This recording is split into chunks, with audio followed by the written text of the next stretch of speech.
Welcome! This session is a core resource for the Executive Certificate in Academic Governance, and today we are going to dive deep into the legal structures that really shape and govern our higher education institutions right here in Pakistan.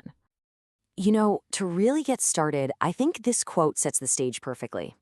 Universities are complex entities. Their governance is far more complicated than public sector administration.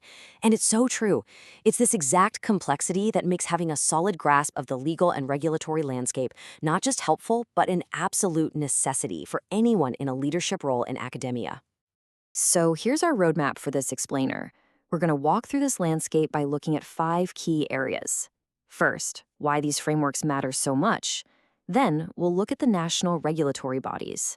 After that, the typical university structure, the core governing bodies within it, and we'll finish up with the hierarchy of university laws. All right, let's jump right into our first section, why governance frameworks matter. This is really about getting to grips with the very foundation of institutional integrity. For you as an academic leader, understanding these legal underpinnings is just critical. A strong framework helps you ensure compliance and, of course, avoid any penalties. That's the baseline. But it goes so much deeper. It safeguards your institution's credibility, it enhances the quality of your decision-making, and it protects the interests of everyone involved, from your students and faculty to the public.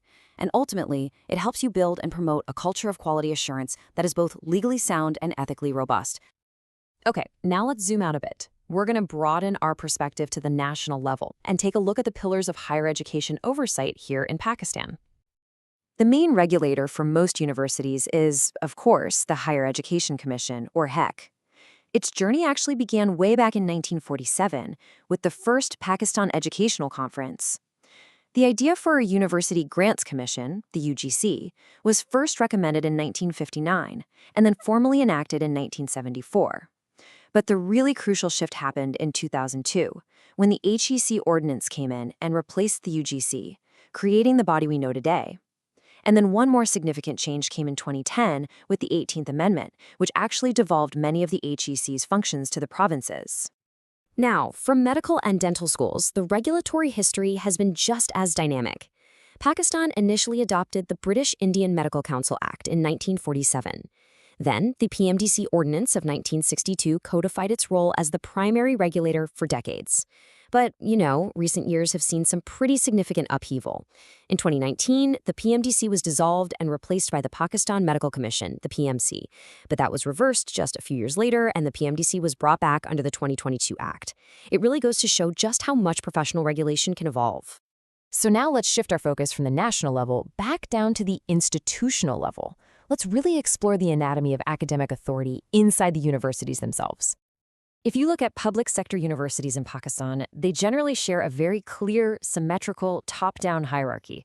Right at the top, you have the chancellor. This is typically the president for federal universities and the governor for provincial ones. Just below them is the Senate, which is the principal governing body that sets the strategic direction. Then you have the syndicate, which acts as the chief executive organ. And finally, you have the vice-chancellor, who serves as the university's chief executive officer. The vice-chancellor is really the pivotal figure here, the key administrative and academic leader. And to get the job done, they're supported by 2 pretty distinct teams. On the academic side, you've got the deans, directors, and department chairs. And then on the managerial side, you have key officers like the registrar, the director of finance, and the controller of examinations, all of them working to ensure the university operates smoothly. Let's dig a little deeper into the 2 most powerful decision-making bodies within this whole structure, the Senate and the syndicate. So first up is the Senate. This is the principal governing body. Its main job is to set the university's strategic direction and to make sure leadership is held accountable. You can almost think of it as the university's parliament. The syndicate, on the other hand, acts as the chief executive organ. It's the body that handles the day-to-day management and administration of the university. So if the Senate is setting the strategy, you could say the syndicate is tasked with actually executing it. And what's really insightful is when you look at who makes up these bodies. Their composition really reflects their different functions. The Senate, you'll notice, is broadly representative. It includes external stakeholders like a retired judge and members of civil society. The syndicate, though, is much more internally focused, made up of key university administrators and faculty representatives. Now, the law gives the Senate some very significant powers. It has the authority to institute new schemes, to approve the annual work plan and budget, to ratify the strategic plan, and, this one is crucial, to hold the vice chancellor and other authorities accountable for their performance. And this leads us to a really critical question, one that every academic leader has to face. Are these legally defined powers? Are they always fully realized in practice? Because in practice, the reality can look quite different. There are several common challenges that tend to pop up. For instance, that legal requirement for the Senate to meet at least twice a year? Well, it's often overlooked. In some cases, you might find a few dominant members who have an outsized influence over the whole decision-making process. And what's more, a persistent issue is the failure to meet the mandated female representation on the Senate, which is a clear violation of the law. Okay, for our final section, let's clarify the hierarchy of legal instruments that govern how a university operates, all the way from acts down to rules. Right at the very top of this hierarchy is the Act. This is the supreme piece of legislation framed either by the national parliament or a provincial assembly. Think of it as the university's constitution.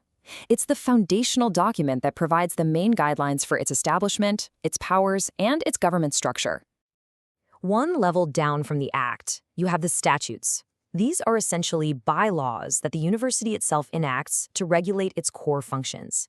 They are proposed by the syndicate and have to be approved by the Senate, and they must always be consistent with the Act.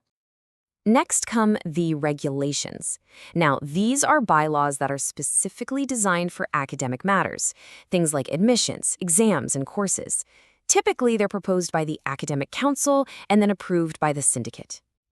And finally, at the most granular level, we have the rules. These are the really specific instructions for all the operational, financial, or service matters. Different bodies can propose them, but it's the syndicate that gives the final approval. So, what's the crucial point here? It's that we have this incredibly detailed, hierarchical legal framework all laid out on paper. It beautifully illustrates the structure of authority and procedure. But as we've seen, there can be a huge gap between the letter of the law and how it's actually applied. So this brings us to a final thought I want to leave with you. As an academic leader, how do you bridge that gap between the written legal framework and the daily practice of effective ethical governance?